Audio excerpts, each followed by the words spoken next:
আমি আমার হাসপাতাল নিরাপদ না, আমি আমার কর্মস্থলে নিরাপদ না। আপনার অপারেশন থিয়েটার থেকে বের করে ডাক্তার বিটাচ্ছেন।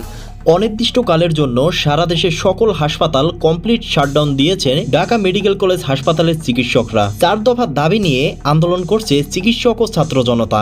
গতকাল ঢাকা মেডিকেল কলেজ হাসপাতালে চিকিৎসকদের মারধরের ঘটনা ঘটে। এই ঘটনার পরপরই হাসপাতালে থাকা চিকিৎসক ও হাসপাতালের রোগীদের স্বজনরা তাদের নিরাপত্তা চেয়ে সেনাবাহিনীকে ফোন দেয়। সেনাবাহিনী তাদেরকে ছাপ জানিয়ে দেয় উপদেষ্টাদের নির্দেশ ছাড়া কোনো কাজ করতে পারবে না তারা। সঙ্গে সঙ্গে কোনো উপায় না পেয়ে সমন্বয়কদের কাছে সাহায্য চাইলে তারাও এগিয়ে আসেনি।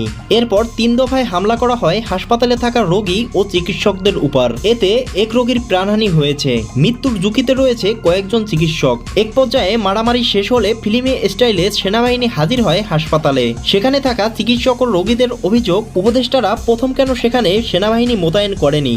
তারা বলেন, আমরা বারবার সমন্বয়কদের কাছে সাহায্য চাইলে তারা কেন এগিয়ে আসলো না। সেদিন সচিবালয়ে তো সমন্বয়করা অনেক হিরোগিরি দেখিয়েছে, আজ আমাদের বিপদে কেন আসলো না তারা। এই বিষয়টি নিয়ে উপদেষ্টা ও সমন্বয়কদের উপর খেপেছে ছাত্ররা।